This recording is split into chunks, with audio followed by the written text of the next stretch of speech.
The Fantasy Skirmisher. So far, I've only posted one video on Rangers of Shadowdeep, which is surprising because I've played this quite a bit, especially with a couple of friends of mine. One of those friends, John Broker, designed a really well-received campaign called Shadows of the Forest, which he posted on the Facebook page for Rangers of Shadowdeep. And a lot of people really raved over it and liked it because it was expansive, a lot of it, outdoors. And he just contacted me again that he's starting a new campaign called Blood Winter. And so this is going to be the first scenario of Blood Winter, which I am playtesting. And so this will be a kind of a sneak peek. Now to quickly introduce my ranger, his name is Dorlin. He is the one in the center there. And on his sides there, I have a knight and an archer, and I have a man-at-arms, or I should say woman-at-arms. And then I've got an arcanist and a warhound. Now for the quick introduction to Blood Winter. The Shadowdeep, for all its horrors, can be understood. It twists, corrupts, and destroys the land it touches, covering the world in a terrible darkness. Yet it can be fought. The foul creatures within slain and people rescued. When a strange man approaches the city, claiming he came from the Shadowdeep, things are no longer simple. The man stands dressed in a heavy fur coat with a cap made from a knoll pelt. His body is weighed down by heavy bags, and he uses a staff to stand upright. At the gates, he produces a strange shard that glows with an odd magic. The air cools around it. Beneath the shadow cast by his cap, he grins. From where I hail, they call me a charlatan. But don't worry about that. I came here to help you stop a force foreign to your lands, for the right price. Now, the charlatan isn't represented by many. He's just kind of hanging around, and he's a mysterious figure who will accompany the Rangers on their journey into the unknown. He plays a unique role by offering certain items and information in exchange for treasure. This campaign is going to include some new conditions, spells, and abilities. For example, Frost is a new condition that temporarily hinders a creature during a scenario.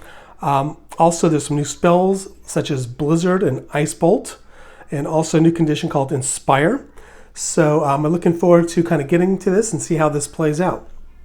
Now let's read the intro to Mission 1 called The Curse Takes Shape. The magic in the Shadowdeep was capable of all manner of things. Occasionally, the corrupted magic would seep into the ground and turn long-buried corpses into mindless puppets. The charlatan points the group to a place of special interest, the Fleet Crest Memorial Cemetery. It was lost to the Shadowdeep long ago. As the company makes their way there, the charlatan walks behind them with a grin on his face. You faced the undead before, right? Good. That will make things easier. Now for the setup, it takes place on a 2.5 by 2.5 foot play space. So I've got it bordered right here. And there's going to be 5 tombstones on one side and 5 tombstones on the other. The center tombstone will each have a clue marker, as will the large statue or stone will have one as well, along with 3 skeletons. So that is the setup. Now for the special rules. So if my ranger picks up, or one of my companions picks up one of the clue markers, you're able to roll on the clue marker table and see what the result is.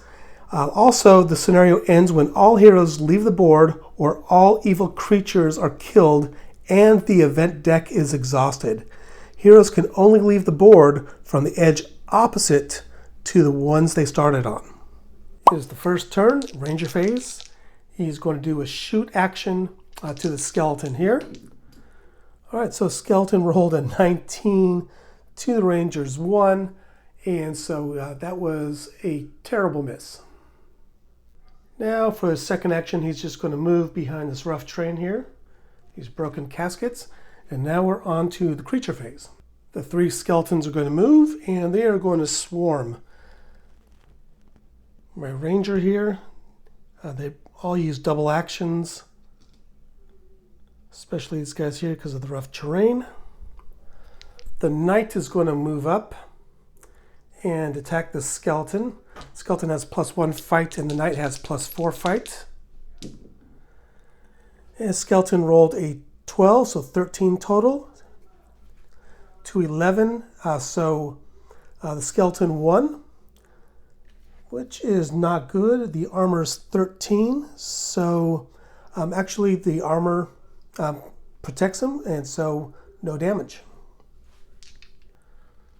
All right, now I have my guardsman or guardswoman who is going to move up and attack. She has a +3 fight. And skeleton rolled a 16 to 2, so 17 total. And she takes 6 damage because her armor's 11. Ouch, not off to a good start. Now a trusty warhound moves into the fight. And again, well, he does have support here. So he's going to be a +3. Rolled a 1 versus a 2, so he won, but doesn't penetrate the action. Boy, there's some terrible rolling going on here. I usually try to keep my archers out of harm's way, but she's going to have to move in to help here. So there is support from my guardswoman. And the skeletons rolled a 1, rolled a 10, +2 fight, so 14 total. The skeleton's armor is 10, health 1, so that skeleton is gone. I'm an arcanist that's also +2 fight, but he's going to wiggle in. So he's got a total of +6 because he's got support. Roll the dice, and easy kill for the arcanist. It is now the event phase, and we roll an ace. Oh boy. So that is a once per game event. Count Frederick Varbig, a noble and talented knight, rises from the dead. The center stone is removed and replaced with a spectral horseman. While he is alive, all other undead gain +1 fight. If the poem of the dead is found and read, ignore the +1 fight bonus. If this card is drawn during setup, draw a new card and shuffle it back in. If this card is drawn again, draw a new card and replace it. Okay, so this is the first card during setup.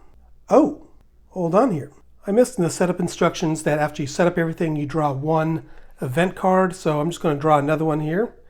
And that is a red 4. A red 4 is raise zombies.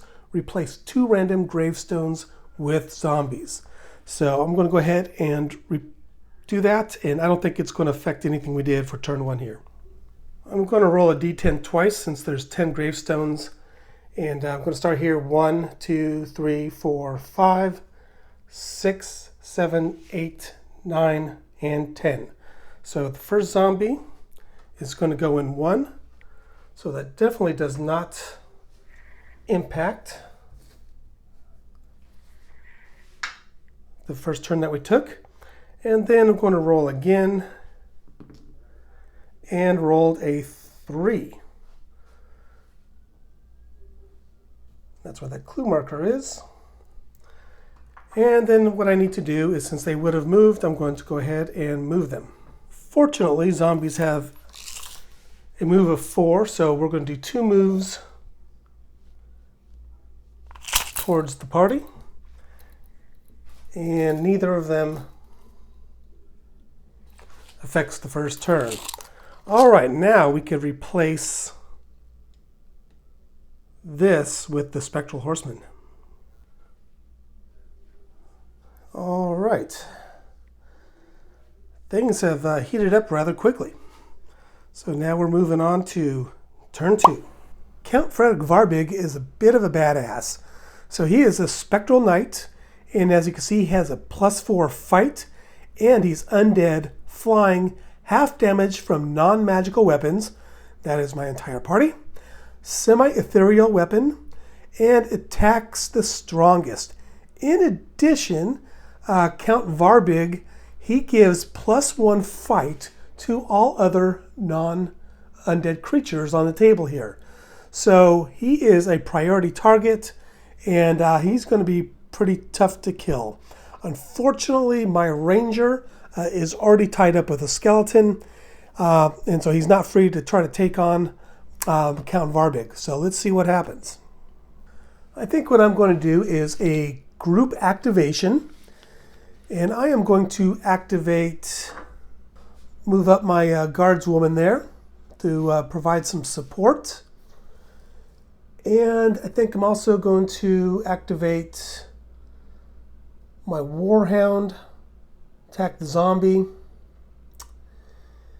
and also do the same, that's my third person, to also attack the zombie. Now everyone did their move action since it's a group on the ranger phase, and we're going to let's go ahead and start with my ranger here, who's going to attack the skeleton, who has support. You know, I take that back. I think Dorlin is going to hold off there. He's sizing up Count Varbig, and my guardsman is going to, with a +3 fight with +2 support, is going to attack the skeleton. So we roll the dice, and she rolled a 19 to the skeleton 6. Add in the fights, and that skeleton is toast. And I need to keep track of how many skeletons for victory point purposes. All right, and that was her second action. And I think for his second action, my nice second action, he's going to use his bow and try to attack Count Varbig. And if he does connect, it's only half damage. 17 plus his shoot is +2. So 19. Well, Count Varbig rolled a 19, and so it does not go through. It goes actually right through him. That's not good. All right, so let's move on to our knights and warhound. I'm going to have the warhound attack first, and he's a +1 fight. And oh boy, so looks like the zombie connects with my warhound. 17 +2 fight, so 17 total. 17 minus the armor, which is 10. 7 hits, which is plus with 8 health. My dog is down to 1 health. All right, now it is my knight's turn with +2 support from the dog. We roll. He does a crit, and that zombie goes back to the grave. It is the creature phase, and Count Varbig is going to fly into the strongest character, which is my knight, who is supported by the warhound. So now let's roll the dice. They're both +4 fights, and Count Varbig rolled a 20. Creatures don't they don't have crits, but clearly he won the combat there. And because of a semi-ethereal weapon, the knight's max armor is 11. So that is, wow. 13 points of damage, and the knight's health is only 12. He is out of the game. It is now the companion phase, and my, oh boy, Arcanist is going to, he's going to move and attack with the support of his wounded doggy. So we're going to roll the dice. Come on. All right, so he won with a total of 12, but the Spectral Horseman's armor is 12, so nothing happens. Should I push him back? What the heck. Push him back, and now she is going to take a shot. Hopefully she'll connect, get lucky. And she did. But that's not good enough because her shoot is 2. right?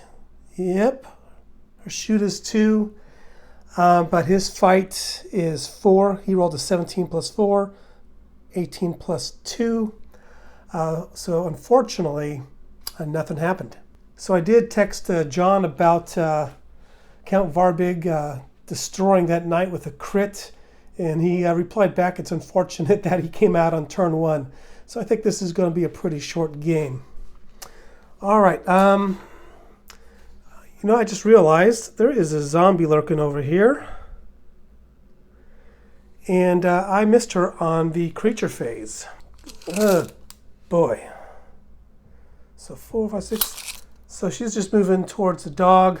Did 2 moves. So things are starting to look pretty dire over here.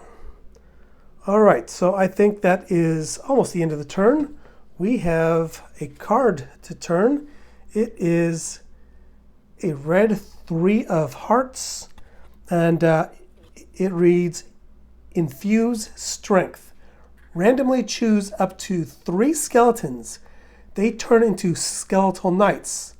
If there are at least 3 players, an additional skeleton is affected. So fortunately for us, there are no skeletons on the board.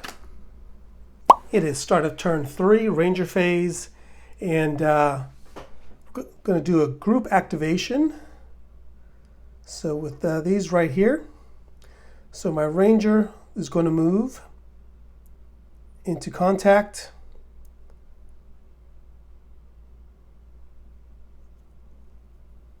All right. And Dago, he's just going to stay there. He's got 1 health left. The third, my group activation. She is going to move. So what I think I'm going to do, let me set the camera down here. We need to start picking up some clues. All right, so she moves into base contact with this clue here. So we're going to roll on the clue chart and see what happens. So we're going to roll D120 and roll the 15.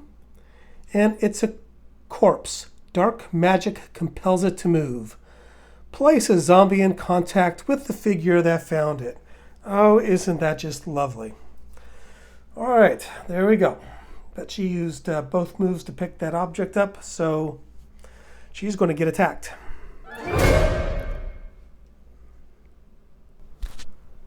Dorlan, my ranger, has a fight of 3, but he's got support, so he's a total +7. To Count Varbig's +4. And fudge. Oh my god. Okay, so Varbig rolled a 17 for a total of 22. He won. 22 minus 11 is 11.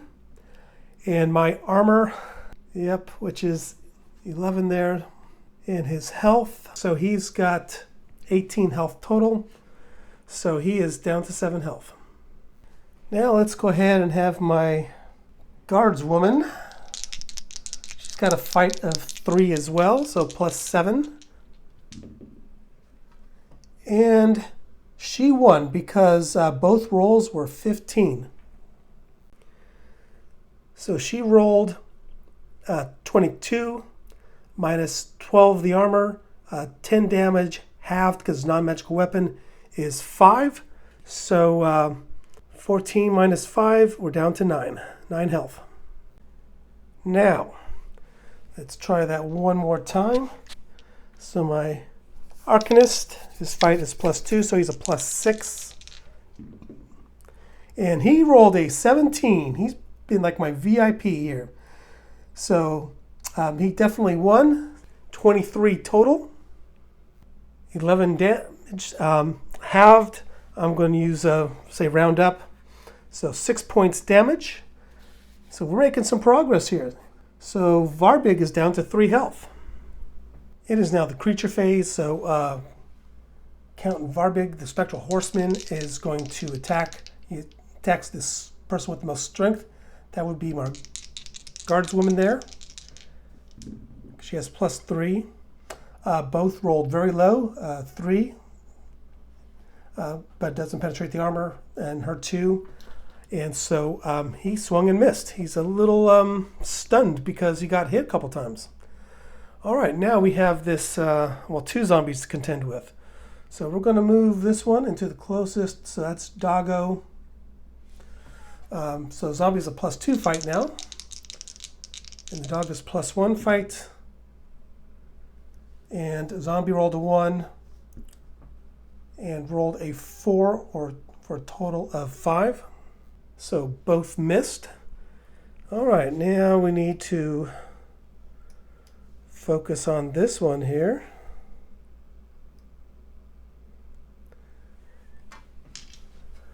So +2 and +2. And a 5 and a 6. Got some low rolls here, which is great. So also no effect. It's the companion phase. My dog is in the fight for its life, so we're going to go ahead. My warhound is going to attack. And, oh, come on. The zombie rolled a crit, even though my dog rolled a 17. The zombie got a crit. Goodbye, dog. It is now the event phase, and we drew a red 6 of hearts. So let's take a look at what red 6 of hearts. It is a crippling haze. The hero with the highest combined fight and shoot stat will make a will roll the target number of 12 or suffer -1 fight and -1 shoot for the rest of the game. This effect can stack. All right, so, wow. Highest combined. So that would be my ranger, and he needs to make a will roll with a target number of 12. So he needs to roll 12 or better. His will is +4. So come on. 15 +4. All right, he passed the test. Phew. Okay, it is turn 4, ranger phase. I'm going to do a group activation here, foregoing the movement, which is mandatory for the first action. Go straight into combat. My ranger is going to attack, and he is going to use his heroic ability, frenzied attack, which is +5 to 1 fight roll. Things are all desperate. He has 7 health left, and my party is very frail. So I'm going to roll the dice. All right, he rolled a 19 to Count Varbig's 8, and so he is +5, +3, +4. I think I'm going to take out Count Varbig here. Okay, so I've got 31 total, and -12 for Count Varbig is 19 hits. So he is gone. He's toast. Thank goodness. Maybe we've got a shot at winning this scenario. Despite the big victory, I made a big tactical error. I did a group activation, so they forewent their move. And I have got this zombie here, so basically they can't do anything more. They just supported the combat. Oh well, it is what it is. So now what we need to do is we need to move on to the creature phase. And so, of course, this zombie is going to move right in and attack.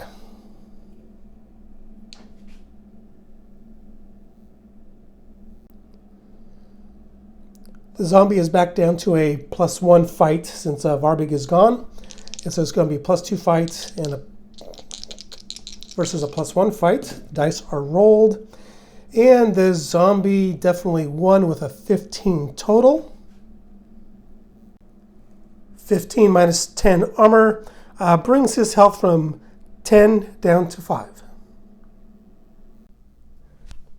Now let's see if the archer could fare better while being attacked by the zombie. All right, so it is a tie. They both rolled a 13, but she's a +2 fight to his 1, so she won. So 13, 15 total, minus 12 armor, 3 health. is what the zombie has now. All right, it is now the companion phase, and the only one who could activate is the archer, so let's continue this combat. Let's roll the dice here. All right, so she rolled a 15, the zombie rolled a 1, so clearly she won. Adding +2, 17 minus 12, that zombie is out of the game.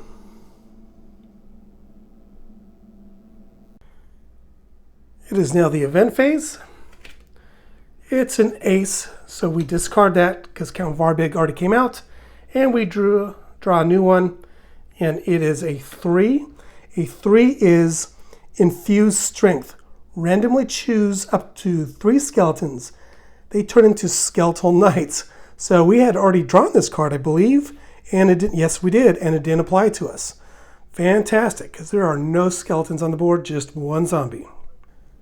All right, one thing that I just noticed in the special rules that I forgot about, that whenever one of the heroes kills an evil creature, you get to roll a d20 on a 17 plus. You get a treasure, 1 treasure of gold and jewels, which is found. And I did not do that. Let's just say that she rolled a 17. Woo! All right, so she finds a treasure which she'll be able to carry.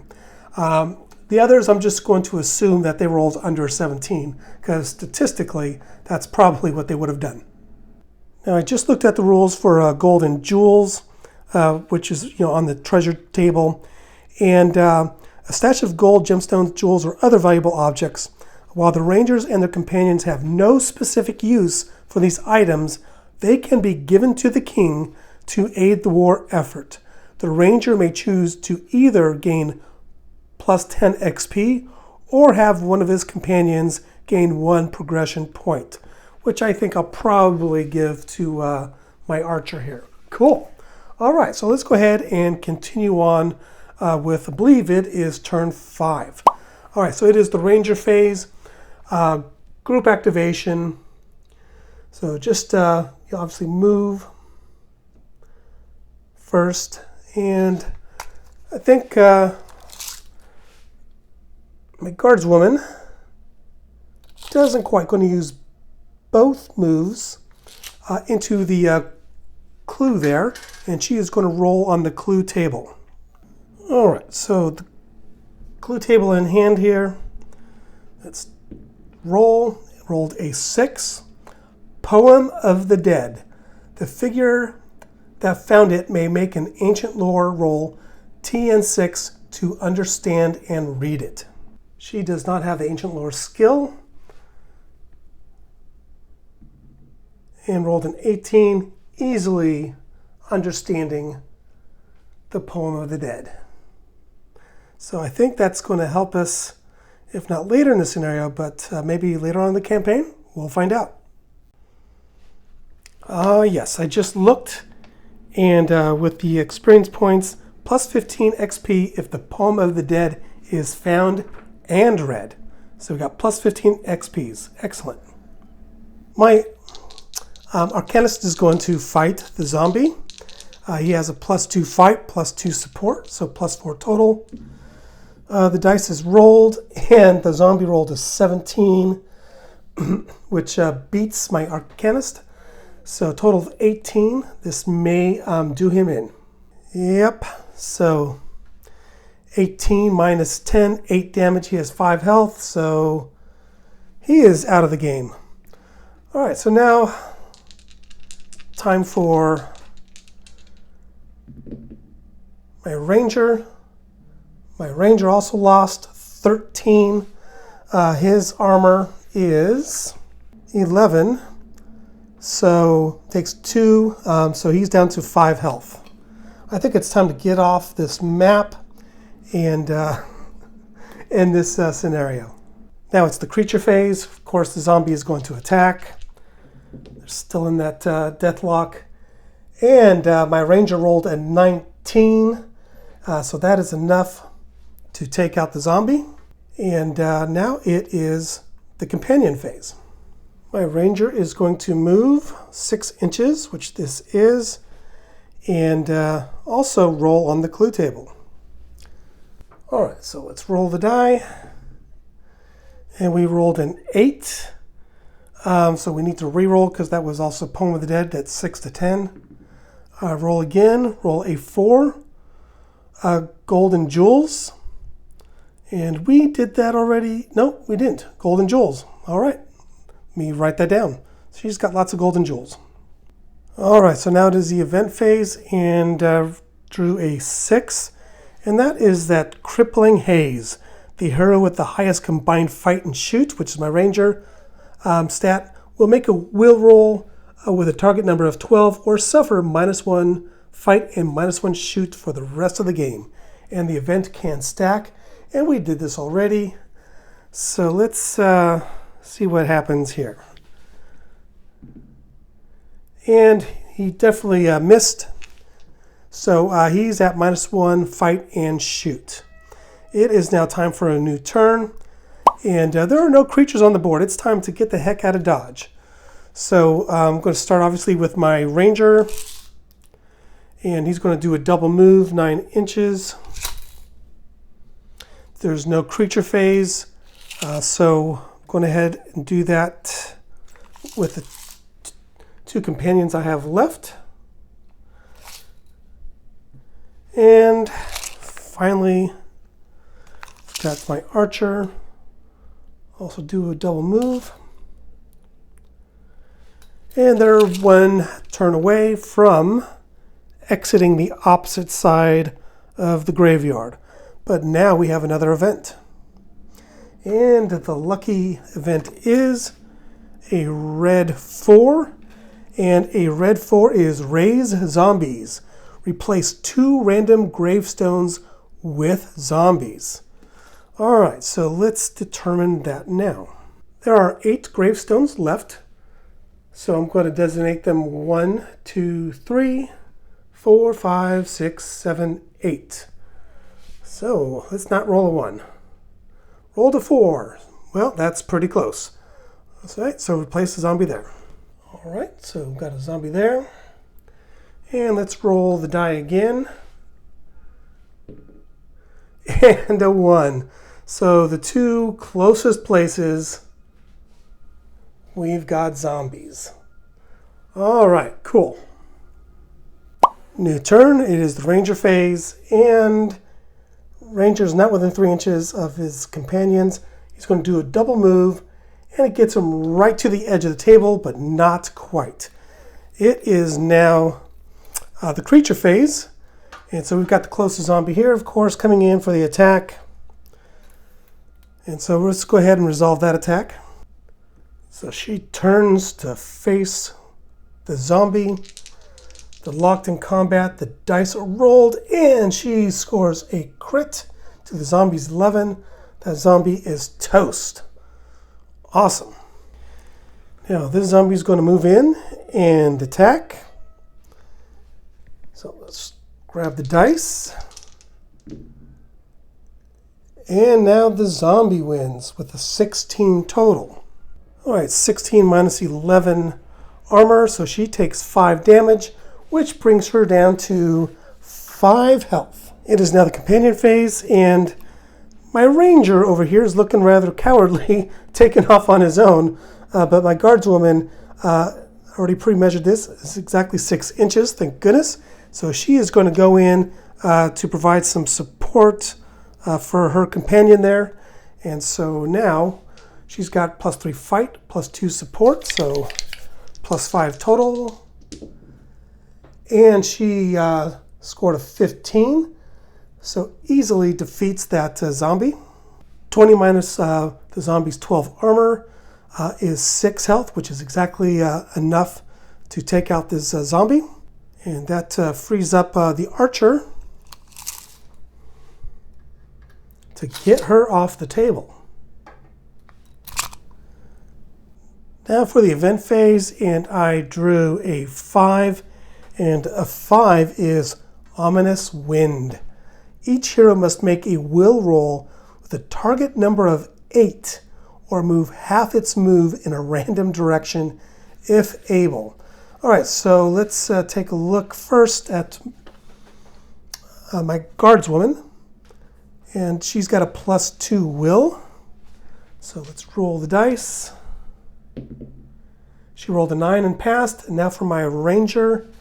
And let's take a look at his will. It's a +4, so this should be easy. And he rolled a 6, also low, but enough to pass.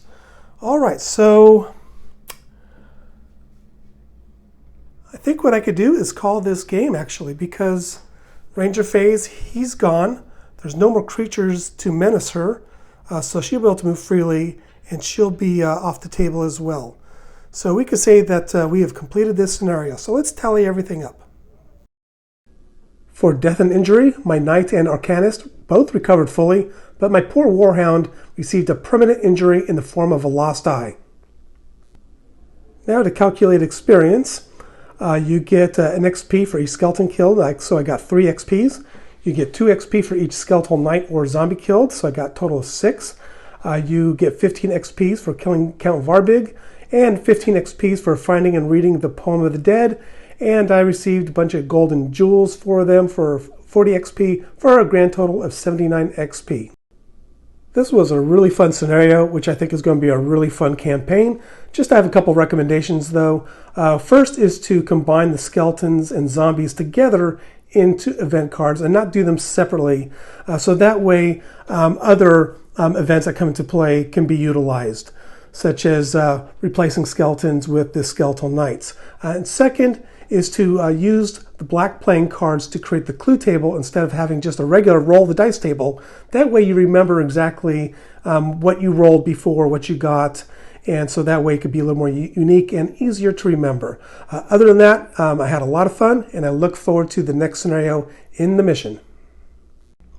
After regrouping, the charlatan comes up to us and says, "Have a look. You don't know what might be down there," meaning scenario 2, which is Varbig Catacombs. So for 1 gold and jewels, you can get a Hakeweet and Enthalis. For 2 golden jewels, Potion of Toughness and an Explosive Cocktail. Or for 3 golden jewels, Potion of Heroism. What would you get with the 4 golden jewels that you have? Let me know in the comments. And thanks for watching. Don't forget to like and subscribe. Thanks for watching.